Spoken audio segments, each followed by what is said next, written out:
Ben, it takes a lot for a headline about the Trump administration to shock me these days, but this morning it happened. The New York Times reported that Donald Trump's ambassador to Israel, Mike Huckabee, invited a literal traitor to the U.S. Embassy in Jerusalem for a meeting. I'm talking about Jonathan Pollard, who in the 1980s served as a civilian intelligence analyst for the U.S. Navy's Anti-Terrorist Alert Center and was arrested for selling top-secret SCI U.S. government information to Israel, and to this day is totally unrepentant about it.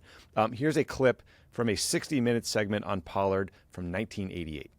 Pollard, a Jewish American, used his position as a naval intelligence analyst to spy for Israel.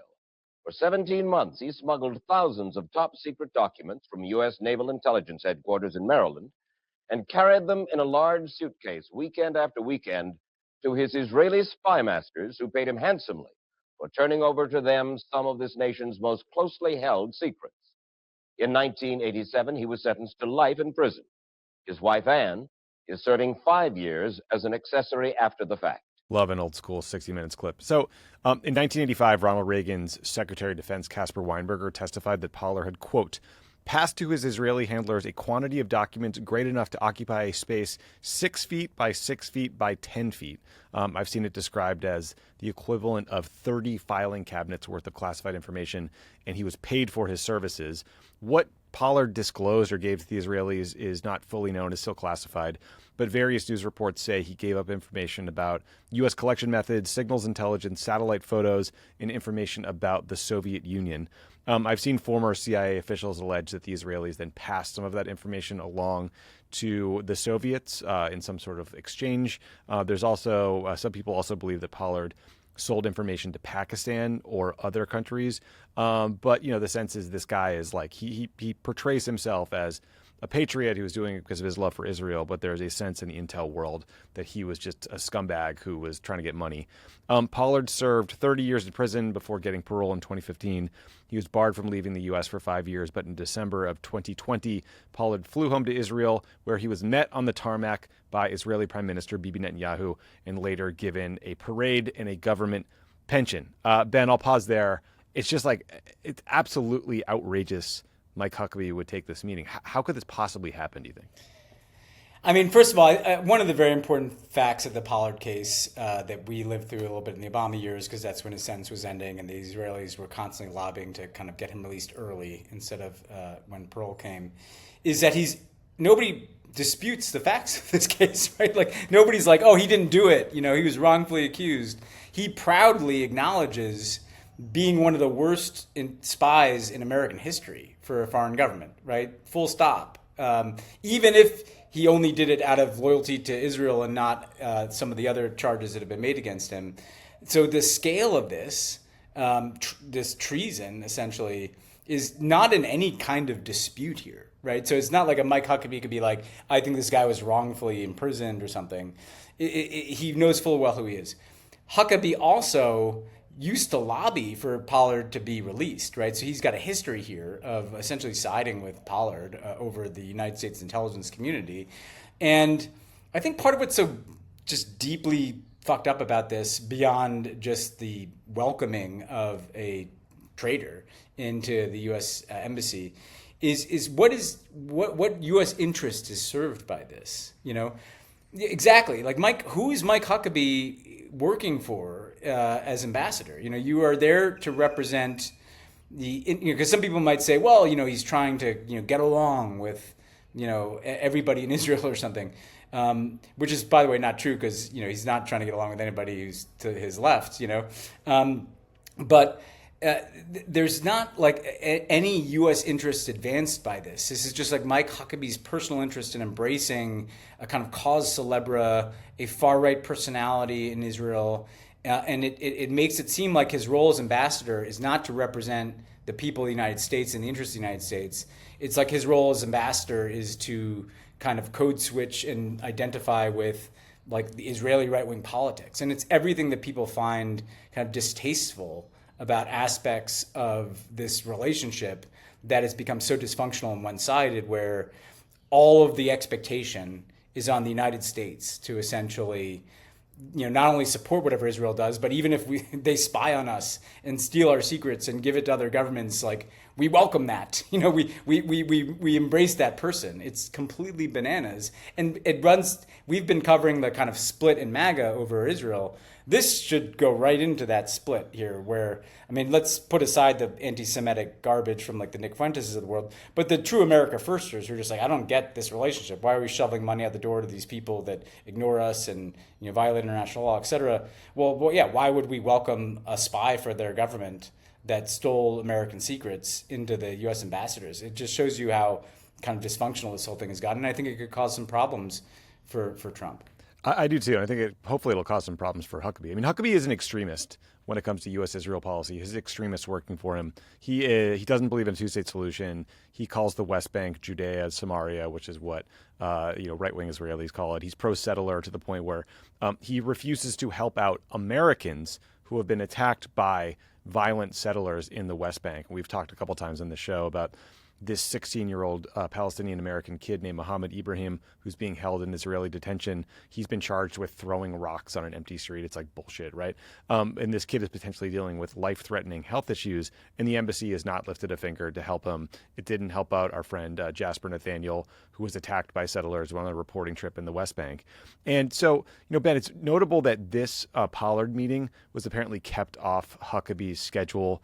The White House says they were not aware of the meeting before it happened and were alarmed by it. And also, like, Pollard is to the right of Netanyahu and to the right of Trump. Like, he's out there talking shit about Trump. He recently called Trump, quote, a madman who has literally sold us down the drain for Saudi gold. I'm sure that will go over well. So, like, Pollard claims he spied for Israel because the U.S. wasn't providing Israel intelligence that they were supposed to under some security agreement, intelligence sharing agreement. It's not, I don't believe it at all. Like, there's other reports that Pollard wanted to be an international arms dealer. There's reports that, he's just sort of like a serial fabulist and he would lie all the time and told people he was a spy in college and then like would make up bullshit lies to tell his colleagues all the time. He also pulled his wife in on this espionage and tried to get her to destroy the documents or hide them at their home once the FBI was onto them. And she did time, and then he summarily divorced her after she got out of prison. So he's just a fucking terrible guy. And the Mike Huckabee piece of this, though, is really important because like there's this kind of split that we've seen in MAGA on Israel where Trump, he kind of does the pro-Israel thing, but he seems to prefer the Gulf Arabs. He seemed far more comfortable with MBS at the White House than he was with Netanyahu. Netanyahu did not get a dinner like the one that MBS just got. So that's what Trump cares about. Like political interest, sure, I'll support Israel a little bit, but I really care about these Gulf Arabs. Then you have Mike Huckabee, who's from the kind of evangelical Christian wing of the Republican Party that is like to the right of just about anybody in Israel because of their kind of weird belief that we need the Israelis to control all this land so that the rapture can happen. And, but it pushes him so far to the right that he's out of step with Trump's positions.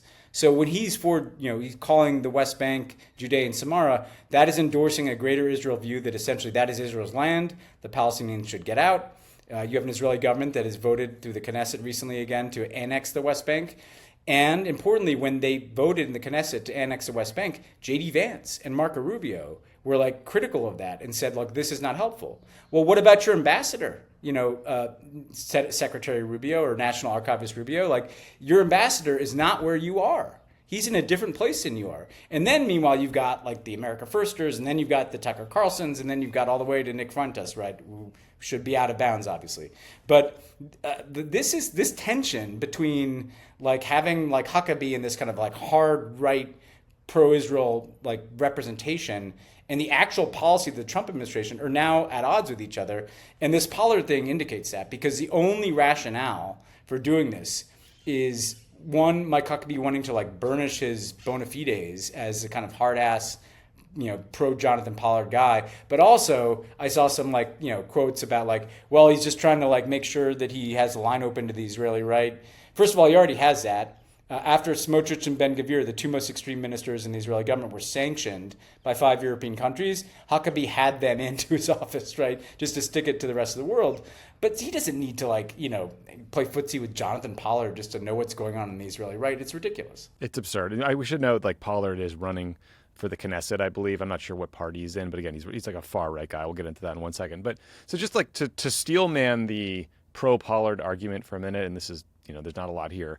I mean, I think his defenders will correctly point out that Pollard is the only spy who spied for an ally of the U.S. that got 30 years. Like, I think the normal sentence is like 8 years. There's an open question, I think, Ben, about what, if any, role anti-Semitism played and whether there was sort of collective scrutiny or unfairness towards Jews in the intelligence community or in the national security world in the government after the Pollard case. Now, Pollard was asked about this in one of the interviews that I watched today because I binged Pollard content all day until you and I got to talk. And the question was basically like, this guy asked him, a lot of people claim you are the reason Jews deal with this sort of like anti-Semitic dual loyalty charge in the United States now. Here's a verbatim answer for Jonathan Pollard, Ben. I don't give a damn. Because as far as I'm concerned, I'm a Jew first, always. And if those Jews who consider me or considered my actions to be a threat to their perceived loyalty as American citizens, I'd like to take this opportunity to say, I don't care.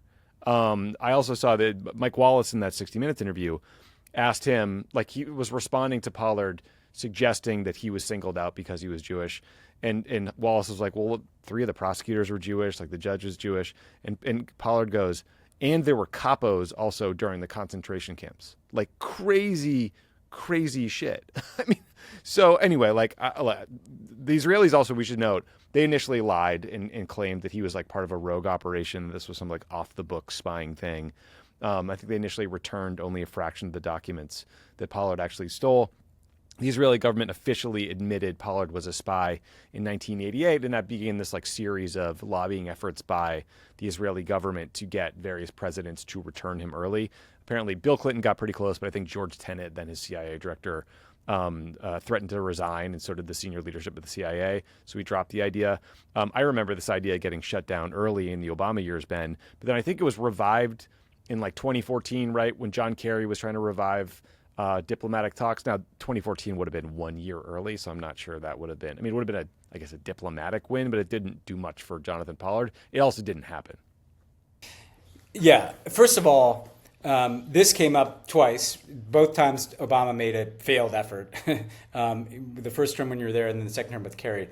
I always thought this was kind of a strange thing, though, right? Like, why should you have to give a convicted spy up in order to try to get like a Middle East peace deal? It kind of showed that Bibi wasn't in it to get a two-state solution. Bibi was in it to extract as much as he could during a quote-unquote peace process before it all collapsed. So I always thought this was kind of a bullshit linkage that was drawn. Then there's a secondary concern that would come up, because I remember when I would ask, people that we worked with in the intelligence community, and this gets to the sentence, what they said is like, he got like a huge sentence because of the scale of the shit that he gave away. It wasn't because he was Jewish or he spied for Israel. It's because of the voluminous amount of secrets and sensitivity of those secrets that he gave up. Caspar Weinberger wrote like a 47-page damage assessment memo that was classified that the judge was allowed to look at and nobody else was. And that's when he issued the 30-year sentence. So apparently whatever he saw in that memo was like pretty bad. That's exactly right. And then this dual loyalty stuff is really important. I don't like it for any Americans. It used to drive me fucking nuts, by the way, that it is far less prevalent for Jewish people than it is for, like, I knew Korean people that were like, they can't work on issues related to South Korea, the Iranian Americans, or Afghan Americans not working. Like, this is a problem in the intelligence community, but it's not really a problem. In my experience, it has not been as big a problem for Jewish people, many of whom have worked in national security, and that's great, and that should be the case. I will say, Jonathan Pollard does no favors to dealing with, since the origins of American Zionism, which I've weirdly had occasion to read about for my upcoming book, which I'll tease at some point, but all the way back to Louis Brandeis at the beginning of the 20th century. This guy, Louis Brandeis, a titan of American progressive politics and of the American Zionist movement, had to give all these speeches about how there's no such thing as dual loyalty. We are Americans and we can support Israel too. Jonathan Pollard essentially saying, no, I have loyalty here, is horrible for American Jews, right? Let's just name it. Like, it's just like naming the worst kind of conspiracy theory thinking that people use. And so definitely in the category of not helpful here. Like, this is not someone who's tried to be helpful to tamping down some of the issues that were like unleashed by this scandal. Yeah, and by the way, Jonathan Pollard is happy to cast aspersions on others or float conspiracy theories when convenient for him politically. Here's what he had to say about Trump aide Steve Witkoff and Trump's son-in-law Jared Kushner. A lot of the stuff that Trump has put out by people like that was generated by people like Steve Witkoff, who is basically, as far as I'm concerned, this is my opinion, the opinion of many others, just a shill for the Qataris. Jared Kushner, who has been a complete and utter disaster for Israel. He's basically a Saudi agent. So, he's not always wrong, Ben. Just kidding. Well, but this gets to the Huckabee point. I mean, what does Huckabee say to Trump and Jared and Witkoff and the gang about his embassy guest, Yeah, and look, I think there's going to be some real heat on Huckabee from the America First crowd. In fact, I've reached out to some people that I know a little bit over there, and they are pissed. Ben, here is another clip of Jonathan Pollard talking about the hostage release deal with Hamas. What I said was that if the leaders of the left wing, the Hostage Family Forum, and some of the family members themselves don't shut up, because they were undermining our ability to prioritize winning the war. And the worst thing, they were going overseas and mobilizing enemies of ours, ostensibly to help the hostages, but their objective was to undermine our ability to prosecute and win this war. Did anything change in your heart, let's say, when you watched those hostages come home to their families last week? Because for me, even as somebody who did prioritize the war over the return of the hostages, I have to be honest, I sat there and I cried, and I couldn't help but cry when I saw what was going on. And part of me said to myself, maybe this really did need to happen for the country to be able to heal and move forward. And even though logically it makes no sense, and yes, we empowered. No, I felt nothing. Absolutely nothing. If anything, later, I felt rage over this hysterical optimism that ensued. Okay, so a lot of empathy, deep well of empathy for a man who feels like he was a hostage and then watched other hostages come home. But Ben, that is like literally the tip of the iceberg. Pollard has said Israel should nuke Gaza. He said, "We have the right to use any and all weapons at our disposal." That's a quote. He said that on October 8th, the Israeli government should have told Hamas you have 24 hours to return the hostages, and if you don't obey, there would be, quote, the total unqualified destruction of Gaza. Just level the place and be done with it. He said the tallest building in Gaza would then be an anthill. He said that one IDF soldier is worth more than every single Gazan. He said, I don't believe in proportionality at all. He's later said that like only Jews should be allowed to own property in Israel. He called for the ethnic cleansing of Gaza. Like, this guy is a lunatic, and he is meeting with Mike Huckabee. This is all public, by the way. He's running for the Knesset. He's running for their equivalent of a Congress. Yeah, I mean, like let's just like take a hard look at that sociopathic statement, and also let's bear in mind that groups like AIPAC lobbied for years for Jonathan Pollard's release, like for that guy the other thing that is frustrating about this is I want to be clear. Like, if you look at the polls in Israel, for instance, over the last year, it was usually like 70 to 80% of Israelis wanted the war to end, wanted a ceasefire for hostage deal to be done. Like, that's why there's a euphoric response that he describes. The reason that's important is that if you were to listen to Mike Huckabee, right, you would think that all Israelis are like in lockstep behind Bibi Netanyahu, or we have to deal with people like Jonathan Pollard because they're somehow representative of the views of Israelis. It actually does a grave disservice to Israelis to be like spotlighting this guy, to be having him into the Israeli. He is not indicative of, and look, I think Israeli politics has moved way too far to the right here. But on this question that he just talked about, like, that is not the view in Israel, right? And so part of what Huckabee's doing is he's like continually lifting up Pollard, Ben-Gvir, Smotrich, and by wrapping his arm around those guys, he's kind of mainstreaming them in ways that I don't even think, obviously I don't think it's good for Israel, because I think that this direction of Israeli politics is terrible for all of them, everybody involved. But, he's also not reflecting what public opinion is in the country. No, he is a totally crazy extremist. Ben, just a few things, because I think both of you and I spent way too much time on this today. I have a bucket of things that were just kind of like interesting tidbits. Pollard was prosecuted by Joe DeGeneva. Remember that dude? He's always on Fox News and was later part of the team that Trump tried to have overturn the 2020 election. That's interesting. Full circle moment there. Alan Dershowitz was one of Pollard's lawyers, and he lobbied on his behalf over the many years. In 2020, Pollard was brought back to Israel from the United States on Sheldon Adelson's private jet. That was when he was met at the tarmac. Great tidbit. By Bibi Netanyahu. He was given a pension from the state equivalent to ex-Mossad and Shin Bet agents, so he was paid like a spy. And then after Pollard's arrest, apparently the CIA's National Intelligence Threat Assessment Center did a classified damage assessment. This is 1987. And it was led by an analyst named Aldrich Ames, who later was exposed to be a Soviet mole. I'm not sure we had our shit together as an intelligence community back then, giving any of these guys security clearances. Also, Pollard was involved in Iran-Contra. Yeah. He was opening Swiss bank yeah. accounts. He was figuring out what air defense weapons the Israelis could sell to Iran. So, this guy touched a lot of weird shit. Yeah, he probably knows a lot too, right? I mean, God only knows what's in that guy's head.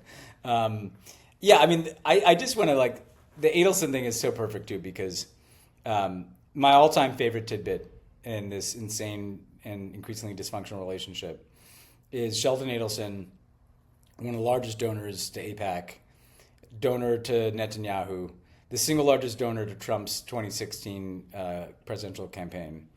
Longtime, proponent of the release of Jonathan Pollard.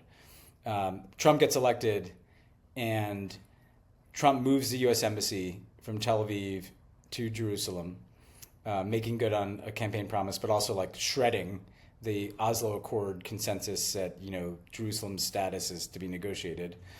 And guess. I know you know the answer, but I just love the fact that in anticipating the kind of corruption of the second Trump term, literally the U.S. ambassador's residence in Tel Aviv is given to Sheldon Adelson. Or I don't know, he probably paid for it, but it's nothing to him. This is crazy stuff. This one story of Pollard is emblematic of a lot of things that have been getting worse and worse for years in terms of the dysfunctionality in this whole situation. Yeah, that's a really good point. Your point about Netanyahu just leveraging the peace process to get goodies is a good one. Played us. Jokes on us here.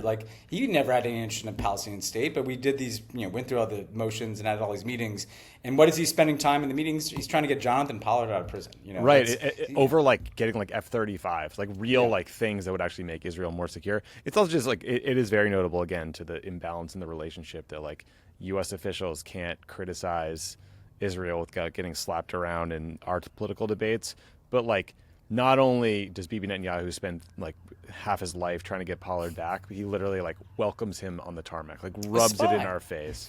And, they have a parade. And one other issue on this is that there's always been this question of whether Israel continues to spy on the United States. Yes. Because there was this idea that allies shouldn't spy on each other. And they would always say publicly, oh, we don't spy on the United States.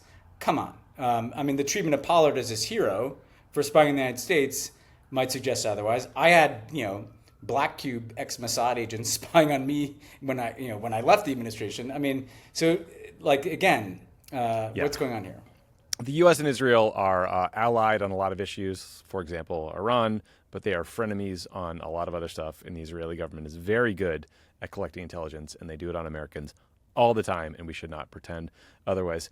Okay, well, great job, Mike Huckabee. I hadn't thought about you in weeks. Way to make some good news today. Way to welcome a literal traitor into the White House while refusing to answer phone calls from American citizens who are under attack from violent right-wing settlers. You're doing a bang-up job. And thank you guys for watching this episode of Pod Save the World on YouTube. Please subscribe to Pod Save the World on YouTube because we do lots of stuff like this just for our YouTube audience because we really love doing it, and it's free. So please subscribe.